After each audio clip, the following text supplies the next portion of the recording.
Want to shop Walmart Black Friday deals first? Walmart Plus members get early access to our hottest deals. Join now and get 50% off a 1-year annual membership. Shop Black Friday deals first with Walmart Plus. See terms at walmartplus.com. One of my absolute favorite Organifi beverages is back for the season. Organifi Gold Pumpkin Spice. This cozy, sugar-free treat satisfies your pumpkin spice cravings while supporting rest and relaxation. Packed with 12 powerful superfoods, this seasonal blend is perfect for unwinding at the end of a busy day, and it helps you get a refreshing night's sleep.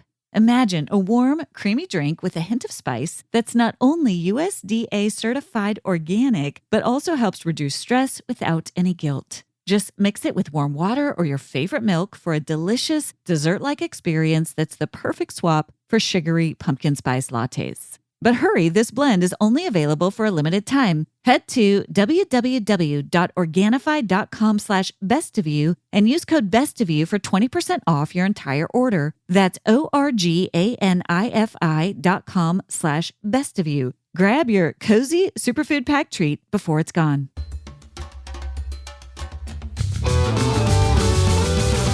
Hey everyone, I'm Dr. Allison, and I'm so glad you're here to discover what brings out the best of you.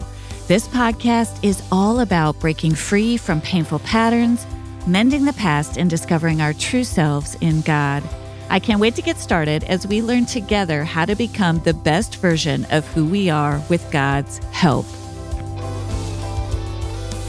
Hey everyone, and welcome back to this week's episode of the Best of You podcast. I'm so thrilled to be here with you to dive into this healing work we do together every single week. I like to think of this work as soul mending. I see us as soul menders. And what I mean by that is I see us as people who are rooting ourselves primarily in this work of healing our hearts, our minds, our souls, our nervous systems. And I'm using this word healing as it relates to the Greek word sozo that's used in the Bible, a word that is often translated as salvation, working out your salvation with fear and trembling, but can also be translated as healing. We're here to work out our healing. We want to be people who are healing, and we want to be people who are bringing more healing into our families, into our neighborhoods, into our country, and into this entire world that God has created. And I've never believed more deeply in this work of sozo, this work of healing, more than at this present moment. I believe that this work of healing, every part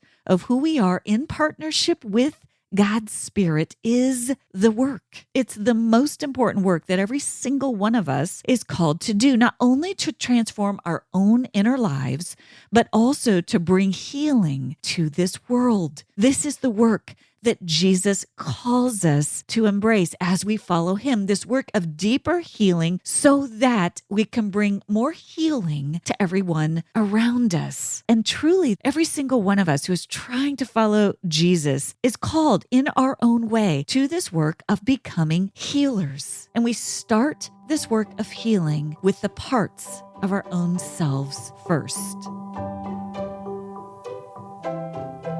So toward that end today, I want to dive into this topic of anxiety. It's a really timely topic. It's a really relevant topic. Whether you are dealing with anxiety yourself, or whether you're parenting kids who are feeling anxious, or whether your spouse or friends or loved ones are feeling anxious, most of us in this day and age are well acquainted with that feeling of anxiety, that inner tension of tightness in our bodies. Like we can't calm ourselves down. We can't find that clear, calm space inside. Maybe your thoughts are racing or convoluted, or maybe they're even keeping you awake at night, or maybe you sense just that constant sort of nagging worry tugging at the corners of your mind, and you're finding that sense of calm, that sense of clarity a little bit harder to access in your life. There's so many different ways that anxiety shows up. And so today I want to give you a little bit of how I approach anxiety, primarily as someone who has sat with so many people over time, where I begin to try to understand that anxious part of them and the different root causes for it and what's going to work best to help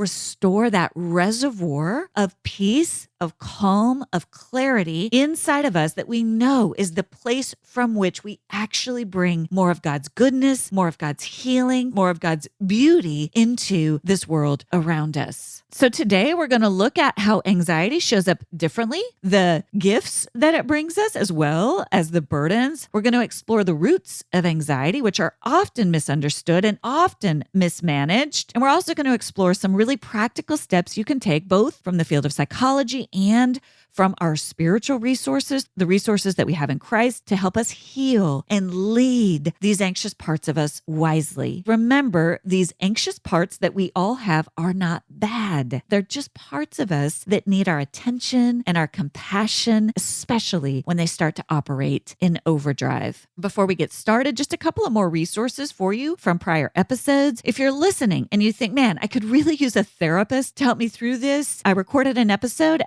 71, called All About Therapy. And I cover in that episode, how do you know if you need a therapist? How do you find a therapist? And what type of therapy might work best for your needs? It's super practical, so you can check out that episode. I also had a fascinating conversation with Curtis Chang all about anxiety. It's episode 54 called Can I Pray My Anxiety Away? And then lastly, in episode 109, I had a conversation with IFS therapist Tammy Sollenberger, and we talked all about the new Inside Out 2 movie, where anxiety is the central character. There's a lot to learn from that movie, and we dive into it in that episode. It's a great resource for you. So what is anxiety? Well, in its simplest terms, anxiety is a natural reaction to stress. Sometimes we need our anxiety. When those parts of us that carry anxiety are in balance within our soul, feeling anxious can be constructive. It's part of how God designed us to protect us from danger. So, for example, feeling anxious before a job interview or a big deadline can give you energy to focus. It can help you stay alert. That kind of anxiety is actually constructive, and it can help you prepare and respond to normal stressors in life.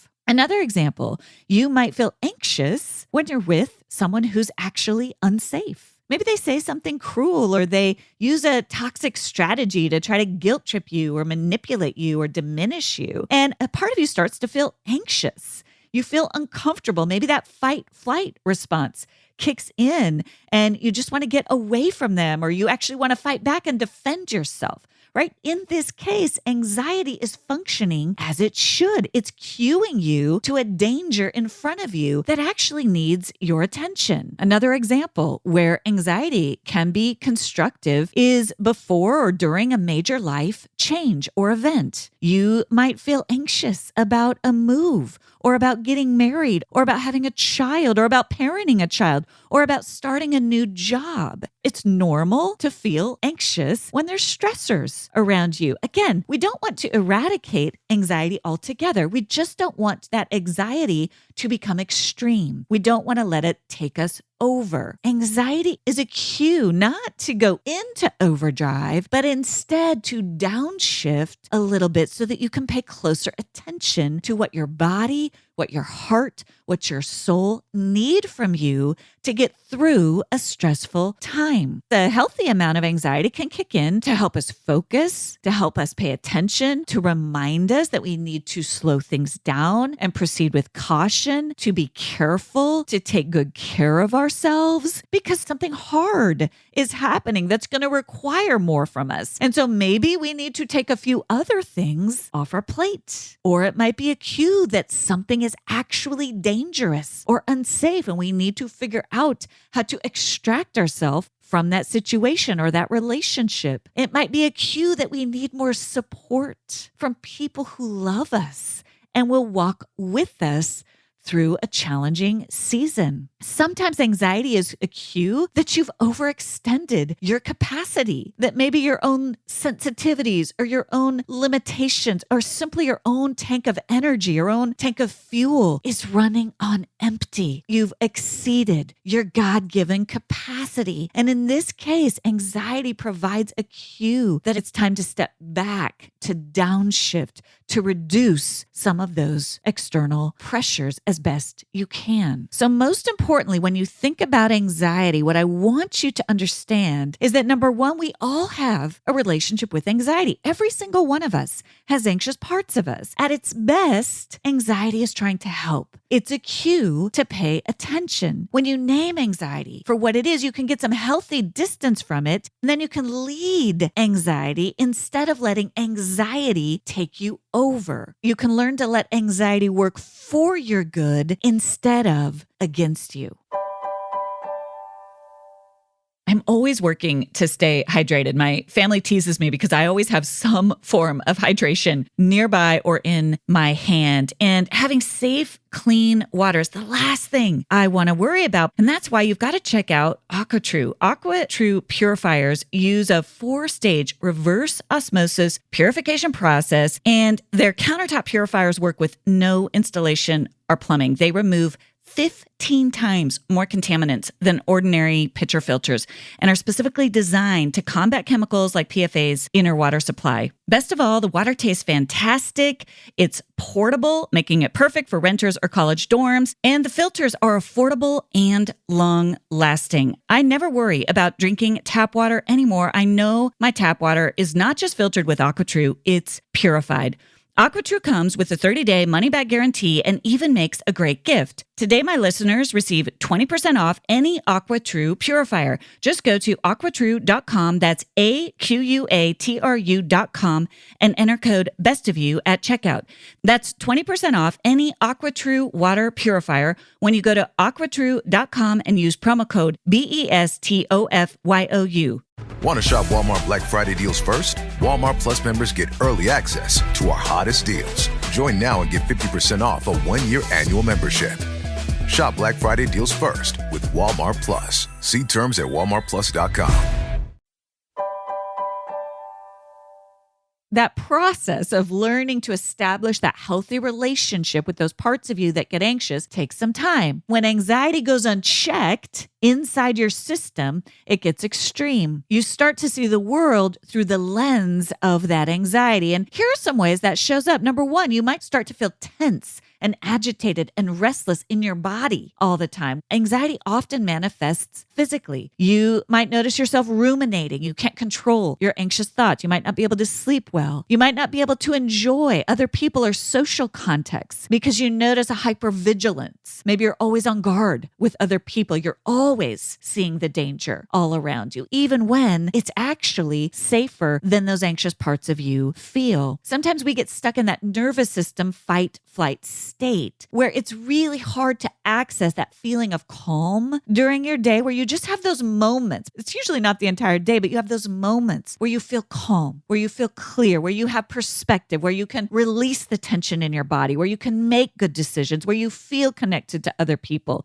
Right? When anxiety takes over, it robs you of that feeling of calm, clarity inside. More days than not, you're in that anxious state where you cannot tap into that calm or that clarity, even when you do those things where typically you can find that spaciousness inside. When it's in its proper balance, you might notice anxious feelings, anxious thoughts, but you're able to find your way back to that calm, clear place inside. But when those anxious parts of us take over and they get extreme and they're starting to take the steering wheel, we can start to feel overwhelmed and even paralyzed. It can be really hard to get through your day when that anxiety runs big in your life. No matter what you're experiencing when it comes to anxiety right now, whether it's fairly small in your life and you've got it in a good place, or whether you're someone who's really in anxiety's grip, it feels big. I want you to hear me say, anxiety is just one part of who you are. It is not all of who you are. No matter how much it feels like it is, it's not. It's not inherent to your being. And you can find ways to get a healthy distance from anxiety so that calm, clear, grounded, wise self can start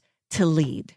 So in order to establish that healthier relationship with anxiety, we've got to get to the root. We've got to get to the root of the different types of anxiety that you might be experiencing. Anxiety can stem from a variety of sources, and when you don't pinpoint the underlying cause of it, the healing treatment for that anxiety might actually miss the mark. And this happens all the time. So I want to explore several common roots of anxiety, each one that has its own unique needs when it comes to softening that anxious part of you. Number one, trauma-related anxiety. For some people, anxiety is rooted in past trauma. In these cases, anxiety acts as a survival response. It's activated by triggers from outside of you that remind you of past experiences. And a great example of this was a story shared by my guest Monique Coven back in episode 97. She told her story of experiencing intense anxiety and intense fight or flight response in her kitchen that was actually rooted in her childhood trauma. And what happened for Monique is when she went to seek help for that anxiety, the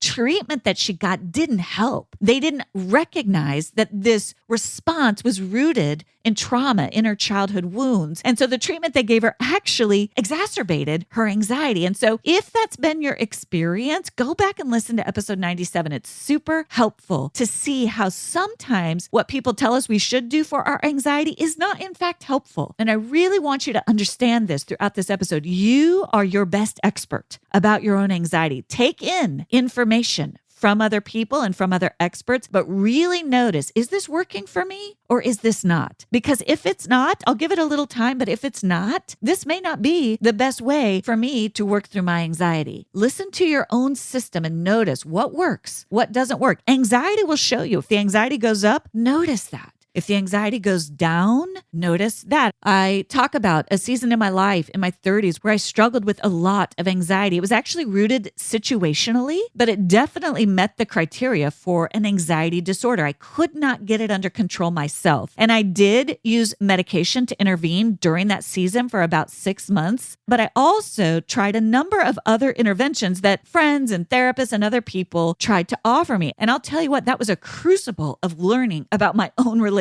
to anxiety, because some of the things that were offered to me made that anxiety worse. And very quickly, I would just turn away from that approach. Other things really helped my anxiety, and I started to move toward those. And so I learned through that experience with anxiety, as painful as it was, I learned what works for me and what doesn't. And I have taken that information and incorporated it into my self-understanding to this day, so that when I notice that anxiety move from small to medium, I far more quickly know what it is exactly that I need to keep that anxiety from becoming big. And you want to become an expert, a student of your own anxiety, so that you begin to understand what works for you and what doesn't. If you're seeking therapy for anxiety and you suspect that it's rooted in trauma from your past, you will want to look for trauma-informed therapeutic approaches. And some of the best are EMDR or IFS or somatic approaches. These are approaches that understand the complex nature of anxiety and how it shows up in different people. When you identify and understand that trauma might be at the root of your anxiety, it allows for a more compassionate and holistic approach to healing that focuses on restoring that sense of internalized safety so that you begin to experience what a calm nervous system feels like. Number two, anxiety is sometimes rooted in a biological predisposition. Some people are biologically predisposed to experience higher levels of anxiety. It doesn't mean you'll struggle with anxiety your whole life. It just means you might struggle with it more than someone else. This kind of sensitivity often shows up early in life. Maybe you have a child where you notice they're very easily startled or highly responsive to environmental changes. And this can happen when there is trauma or when there isn't trauma. There's just this inherent responsiveness to the environment. And a key concept here that you may have heard is this concept of the highly sensitive person. Sometimes it's shortened as HSP. This is a term for individuals who have a heightened sensory processing sensitivity. And HSPs, of which I am one, tend to be more attuned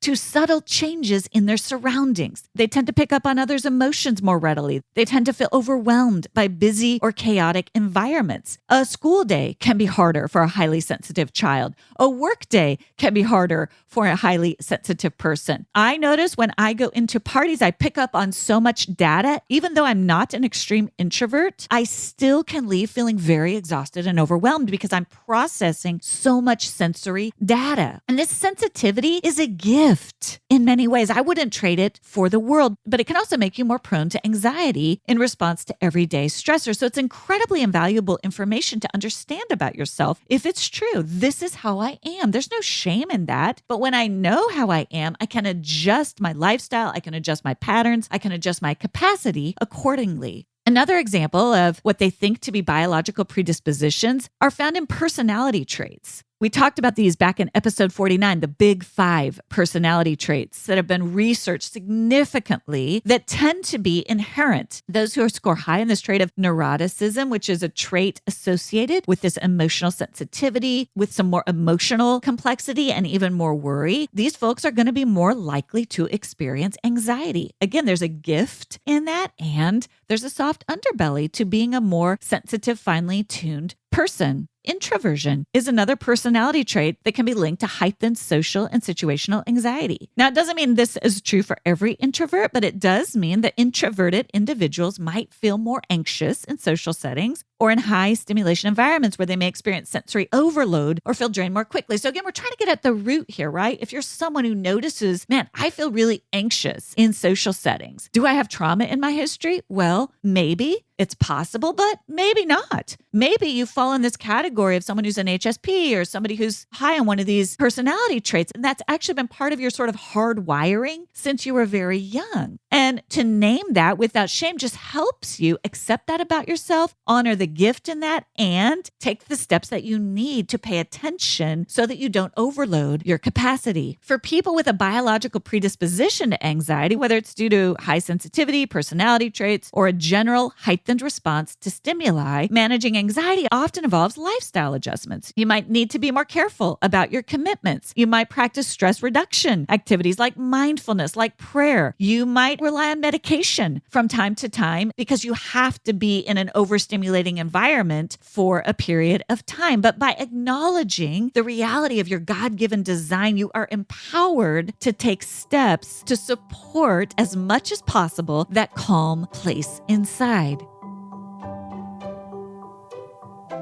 Sometimes anxiety arises as a secondary symptom of another medical or psychological condition. In psychology, we call these co-occurring conditions or rule-out conditions where anxiety is there, but it's actually not the primary issue. There's something else going on. And this is so important if you're a clinician listening, right? You know the importance of this, getting to the root of what's actually causing the anxiety. And if you're not a clinician listening, this is something to talk about with a therapist, with a doctor, with your friends. What's really at the root of this anxiety? Is it trauma? Is it some sort of predisposition? Is it situational? Or is there something else going on here? And some examples of that are this whole category of neurodivergence diagnoses. So for example, autism spectrum disorder. Many people on the autism spectrum experience anxiety, often due to their sensory sensitivities and their challenges with social interactions. We're going to have an episode coming up on that next week that I cannot wait for you to hear. But it's so important that if there is anxiety, to look under the engine and see what else might be going on there. Another one is ADHD. There's often a heightened anxiety with ADHD where there's a challenge of managing focus, managing impulsivity, all of the incredible organizational demands that are on our kids and on us, where there's anxiety because of something happening in the brain that doesn't let me do those things very easily. There are also other sensory processing disorders that can lead to anxiety. So again, that's what we mean by these co-occurring conditions where you want to be sure what's really at the root of the anxiety. It's not always trauma. It's not always thought patterns that are out of whack. It's not always predisposition. Sometimes there's something else going on that really needs to be understood. And then lastly, many of us deal with situation-specific anxiety. Maybe anxiety has not been a constant presence in your life, but it emerges in response to a specific situation or stressor. And that was my case. When I went through that bout with anxiety. It lasted a good year. And it was very debilitating. It was very real, but it was also very situational, right? And I learned a lot through that I can now apply. And I haven't had symptoms that extreme since then. But situation-specific anxiety often appears in specific contexts, whether it's things like public speaking or performance, or it's just significant life events. whether good or bad. Sometimes moving can kick up a lot of anxiety. Sometimes getting married can kick it up. Having children can kick it up. Sometimes really hard things kick it up. Going through a divorce, going through a relationship betrayal. These are situations that it makes sense will kick up anxiety. And sometimes that anxiety response exceeds your ability to cope with it. And so in these cases, you may want to consider increasing your support. You might consider medication. You might consider developing better self-care practices to help support you through this challenging season. That's a very broad overview of some of the roots for anxiety, so that if you experience anxiety, you can begin to think about, I wonder what's going on here. I wonder what this is about. And as you begin to get curious about your anxiety, you're going to be in a better position to help yourself move through it more effectively. I have been searching for years for a skincare product that actually works to combat aging and wrinkles while restoring a youthful look to my skin. And over the years, I've tried dozens of different products and nothing has delivered the results I wanted or made me feel like I could trust the quality. But that all changed when I discovered Purity Woods. Purity Woods' mission is to provide us with the cleanest and most effective healthy aging products on the market. Their age-defying Dream Cream is a total game changer. It's USDA certified organic, non-GMO, and free of anything artificial. There's no toxic preservatives, synthetic additives, pesticides, or parabens. And best of all, it's cruelty-free. That means it's never tested on animals. The star ingredient in their formula is maple leaf extract. It's packed with antioxidants and anti-inflammatory properties that help soothe, plump, and brighten your skin. I love how it feels on my skin. It provides incredible moisture without causing any unwanted breakouts. Turn back time on the appearance of your skin with Purity Woods' age-defying Dream Cream. Purity Woods is currently offering 17% off site-wide, but we have an additional 10% discount for our listeners for a total savings of 27%. Go to puritywoods.com/bestofyou or enter code bestofyou at checkout for an additional 10% off your first order. That's puritywoods.com and enter code bestofyou for a total of 27% off your first order. Blinds.com is kicking off the savings early with Black Friday mega deals all month long. A Blinds.com design expert can help you make the perfect selection on your schedule. We can even handle everything from measure to your whole home installed for just one low cost. With over 25 million windows covered, Blinds.com is the #1 online retailer of custom window coverings. Get up to 45% off site-wide and a free professional measure right now at Blinds.com. Rules and restrictions may apply.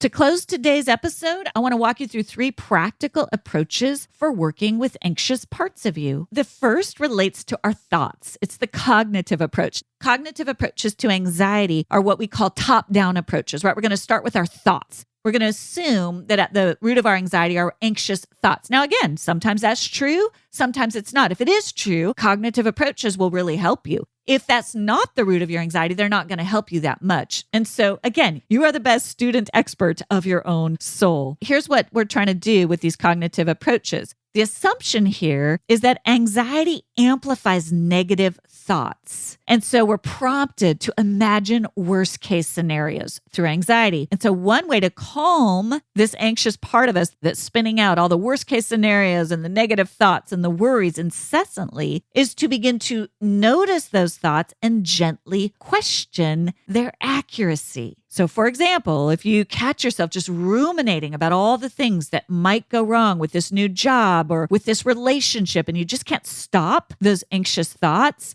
a cognitive approach would encourage you to capture that thought, name it, notice it, what is the thought, and then try to reframe it. And so I go through a bunch of these in chapter 5 of I Shouldn't Feel This Way. I call them thinking traps. But let's say you are trapped in an all or nothing thought pattern. For example, if I'm not the very best at this, I'm going to fail. That's an anxious thought. If I'm not the very best parent in the world, my kids are going to turn out horrible. If I'm not the very best at this new job, I'm going to be a complete failure. That's an all or nothing thinking trap. As you begin to notice that thought pattern, you can then reframe it. What if I'm not the best, but I'm also not the worst? What if I'm doing my best in this moment and that's enough?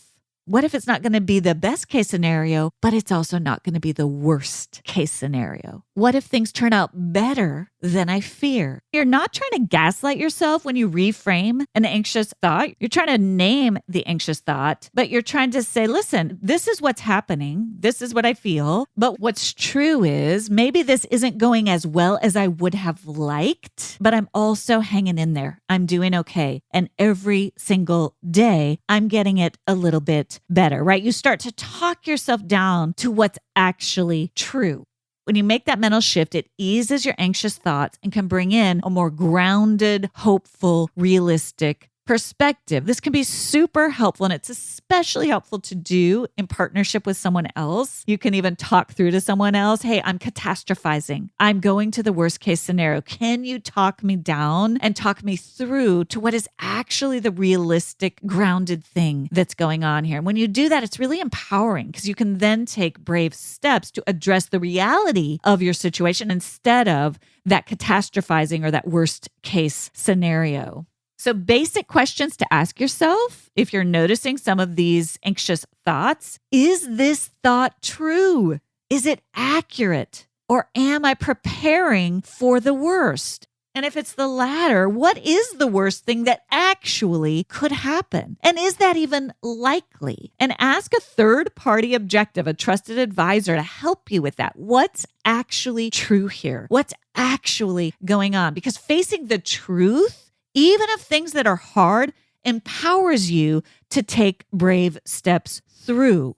And the best scripture that supports this work of really noticing the content of your thoughts is 2 Corinthians 10:5, to take captive every thought and examine it under the light of Christ's truth. You can use that verse just as a reminder to stop and do what I call mind your mind. Notice, what is it that I'm thinking about? What is it that I'm worried about? I'm not doing that to shame myself. I'm doing that with a posture of curiosity. I'm trying to discern what is actually true here. Number 2, are somatic approaches. Somatic approaches are bottom-up approaches. We start at the body level. This can be super effective with anxiety. Anxiety tends to be in our minds. It tends to live in our heads. And so sometimes fighting fire with fire doesn't work, right? If you're fighting anxious thoughts with thoughts, sometimes that's too much. It doesn't work. And so these bottom-up approaches, right? Starting with your body and moving up can really be helpful. Anxiety tends to make our bodies tense up. It tends to make our breath short. It tends to make our pulse race. And so anything that we can do physically to reverse those states helps reduce our anxious thoughts. You might try grounding techniques, which means you connect with things you can see. What do I see? What do I taste? What do I smell? What do I feel underneath my feet? What do I hear? And really start to attune to those bodily senses. Another thing that helps so much to return calm are deep breaths. This really works. I do this all the time. You just take that deep breath, breathe in deeply, breathe out. And right there, there's a physiological intervention that begins to slow down the firing of those anxious thoughts. Simply taking a walk, being outside, movement can help to change the physiology of your body. Sometimes people will grab ice or cold water to just kind of interrupt the anxious firing. It can just really help bring you out of your anxious mind and into your body. You might ask yourself, what physical sensations am I noticing? Do I notice myself taking short breaths? Do I notice tension in my shoulders? Do I notice that my heart is racing? And you begin to intervene physiologically, which interrupts that anxious firing. When I think about these somatic interventions, these bottom-up interventions, I think about Psalm 46:10, not as a shaming mandate, but as a reminder to take that deep breath. Be still and know that I am God. That takes us into our bodies. Be still. Be still. How do we become still? We have to sink into our bodies. We have to take that deep breath. We have to release the tension in our bodies, that stillness is something we do physiologically to drop down out of our minds and into our bodies. And when we train ourselves to do that, we teach ourselves how to move out of that anxious state. And then lastly, emotional interventions. We need to sometimes understand that anxiety is often masking deeper, more vulnerable emotions. And this is what IFS really teaches us, that anxiety is a manager part, is trying to protect us from those more vulnerable emotions like sadness, like loneliness, like fear. And sometimes, as you can begin to notice anxiety and ask yourself, what do I fear would happen if I was a little less anxious? You will notice those more vulnerable emotions bubble up to the surface. You might start crying. You might notice grief. You might just notice an incredible sorrow. You might notice feelings of pain. You might notice some of those deeper emotions that actually need to find their way out. And anxiety has been keeping you from honoring the validity of those emotions. So when you're using an emotional intervention, you might need to give yourself some space to acknowledge the more tender parts of you underneath, realizing that they're real, they're valid, and that honoring the fact, man, I'm scared. This is hard, or I am really lonely, and I don't want to admit that, but it's true. Or I'm really sad about this, right? When you begin to honor those more vulnerable emotions underneath, paradoxically, anxiety can loosen its grip. Now, it's so important to honor those more vulnerable emotions in a safe environment, especially if you're new to this work, to talk to a friend, to talk to a therapist. But often underneath the urgency of anxiety is a tender emotion in need of your care and God's kindness. And for this one, I think about 1 Peter 5:7, to cast our anxiety, and in this case, that anxious part of us, on God, because he cares for those heavy burdens that you carry, whether through honoring your body, whether through capturing anxious thoughts, or whether through learning to honor those deeper places of vulnerability that exist inside all of us. The process involves continually inviting God's loving presence to be near every single part of who you are, to be near that anxious part of you, to be near those more tender parts of you underneath that are scared, sad, or hurting, and to be very near that power that you have at the core of who you are to regulate your breath, to regulate your movements, to ground yourself. It's incredibly empowering to do this work in partnership with God's Spirit. As you get to the root of your anxiety, you honor it, you name it without shame, and you gently invite God's presence to meet you in that place. You will begin to see the next brave steps you need to take. And with each brave step, you'll be strengthened, encouraged, in a sense of your own agency, and in trust in God. And you'll begin to lead those anxious parts of you instead of the other way around. You're stepping into this place of integration where anxiety has a seat at the table, but it is no longer leading the control board of your life. Instead, you're leading with strength, with wisdom, and you're bringing more of that strength, that wisdom, and that goodness to the other people in your life.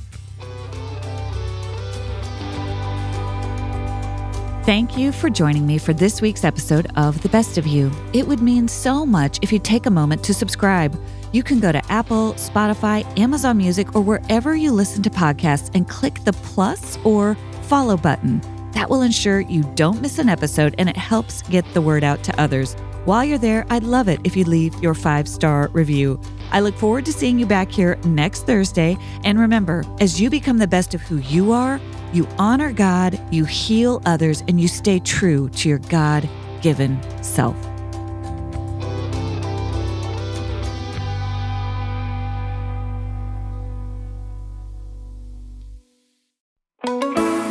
Hey, I'm Greer, host of the Unfinished Idea podcast, where listeners and I get to journey together to better understand the neurodiverse world. Together with my husband, we have 2 boys and 2 dogs and raising a child with additional needs. Our day-to-day experience isn't being talked about in everyday life, and I see a gap in those leading people who are neurodivergent. Whether you're a parent, a friend, a teacher, or a neighbor, the neurodivergent world is all around us. so this podcast is for you. I have conversations over a cup of tea or coffee, helping to bring awareness about how neurodivergent people experience the world, as well as families who are raising children with different needs. This podcast will share practical help, tips, and the joys, struggles, and differences in being neurodivergent or raising a child who is. Each week, I will spend 30 minutes talking and interviewing others in the neurodiverse space and giving you the opportunity to learn and grow and feel seen and heard by how we interact with each other and the world. Search for The Unfinished Idea in your favorite podcast app and come learn about the neurodivergent world. I'm looking forward to seeing you there.